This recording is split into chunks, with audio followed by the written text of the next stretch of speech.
UCLA America के John deck ने ऐसे कई व्यक्तियों की जांच की है जो स्वतः दहन के आंशिक रूप से शिकार हुए। वे अपने शोध ग्रंथ ए ट्रिटाइज ऑन स्पॉटेनियस ह्यूमन कंबशन में लिखते हैं कि यह समझ में नहीं आता कि इन आंशिक दहन वाले व्यक्तियों में ऐसा क्यों होता है कि थोड़ा सा हिस्सा ही जलकर रह जाता है। डा वेटले के प्रकरण का ये विशेष रूप से हवाला देते हैं, जिसमें उनके सहित 2 और व्यक्ति कार में बैठे बैठे जलकर भस्म हो गए। फलस्वरूप कार में भी आग लग गई। किसी की भी पास जाने की हिम्मत न पड़ी। जब पूर्णाहुति हो चुकी एवं आग के शोलों की गर्मी ठंडी पड़ी तो भी अस्थि पिंजर खोपड़ी, दांत व अंदर के कई अवयव सुरक्षित बच गए थे। आग के बीच रहकर भी कुछ अंगों को न जलना आश्चर्य का विषय था।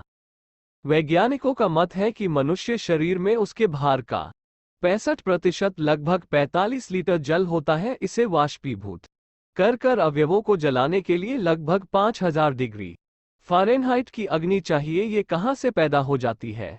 शरीर के जीवकोशों लगभग 60 खरब में से प्रत्येक में अग्नितत्व प्रोटोप्लाज्मा में सन्निहित होता है, पर वो इतना सुव्यवस्थित व सूत्रबद्ध होता है कि उसके शरीर जले ये संभावना दूर दूर तक नहीं सोची जा सकती जब तक प्रोटोप्लाज्मा को विखंडन प्रक्रिया द्वारा उच्च प्लाज्मा में नहीं बदला जाता। तब तक अग्नि का स्वतः दहक उठना समझ से परे है, पर ऐसा होता है। दहकने के अतिरिक्त ये जैव विद्युत शरीर के अंग विशेषों से निःसृत होकर दूसरों को प्रभावित करती भी पाई गई है। उच्च स्तर को प्राप्त योगी जनों महापुरुषों को चरण स्पर्श करने पर, सिर पर हाथ फेरे जाने, वात्सल्य थपथपाने, अनुदान, शक्तिपात आदि में इसी स्तर की विद्युत प्रयुक्त होती है। किसी उच्च मनोभूमि के महायोगी के समीप बैठने से भी मन व अंतकरण में हलचल मचा देने वाली यही प्राण विद्युत है। ये सामान्य विद्युत से भिन्न स्तर की उपकरणों की पकड़ से बाहर की शक्ति है एवं मूलतः अनुभूति का विषय है।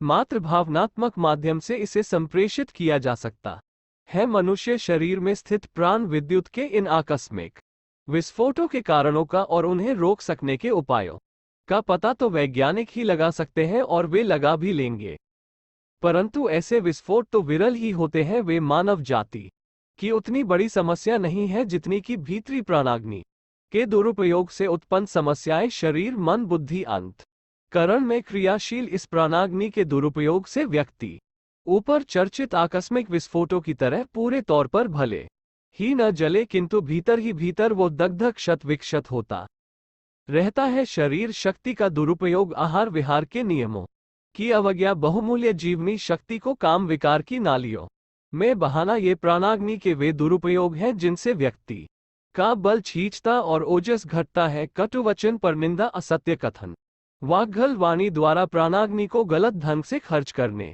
के उदाहरण हैं, जिनसे व्यक्ति स्वयं भी जलता है, दूसरों को भी जलाता है। दहकते अंगारों जैसे, तपी हुई छड़ जैसे जलाने और दाग छोड़ने वाले शब्द बोलने वाले को भी उत्तप्त करते हैं, और जिसके लिए कहे जाते हैं उसे भी जलाते हैं।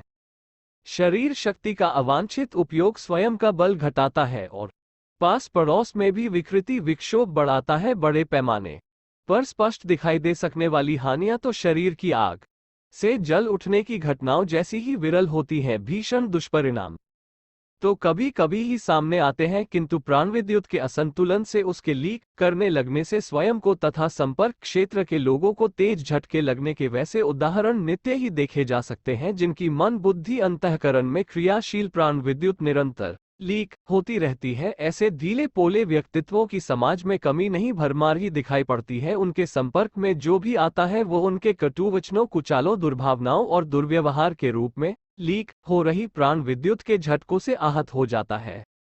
दूसरी ओर जो लोग इस प्राण विद्युत का सदुपयोग करते हैं वे कोलोराडो के WP जोन्स की तरह स्वयं भी सुख शांति पर दूसरों को भी लाभ पहुंचाते हैं।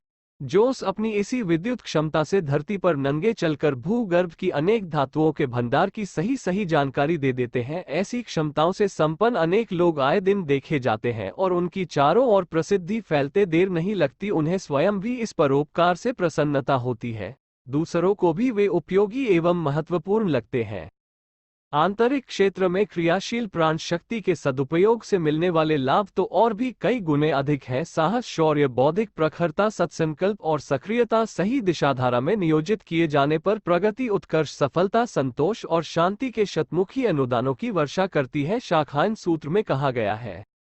अर्थात प्राण रूप प्रज्ञा मैं हूँ। इस प्राण प्रज्ञा के द्वारा सत्संकल्प, सत्कर्म, सद्ज्ञान और सद्भाव के आधार पर जीवन के सदुद्देश्यों की प्राप्ति ही प्राणाग्नि का अभिवर्धन एवं सदुपयोग है।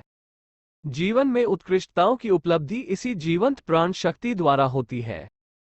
इसे ही प्रतिभा कहा जाता है। यही वह विद्युत तत्व है जो अपना परिचय कभी संकल्प बल के रूप में, कभी प्रचंड जिजीविषा के रूप में, कभी प्रत्यक्ष दृष्टिगोचर होने वाले अग्नि के दहकते शोलों के रूप में देता रहता है। इस महाशक्ति का यदि सुनियोजन सोचा जा सके एवं नष्ट होने से बचाकर प्रसुप्त पड़ी सामर्थ्य को जगाने में उसका सदुपयोग हो सके तो मनुष्य अपरिमित शक्ति का स्वामी हो सकता है। अपनी जागृत सामर्थ्य से वो रिद्धि सिद्धियों को कर्तलगत कर अपनी आत्मिक प्रगति का तथा समष्टि के कल्याण का पथ प्रशस्त करता रह सकता है।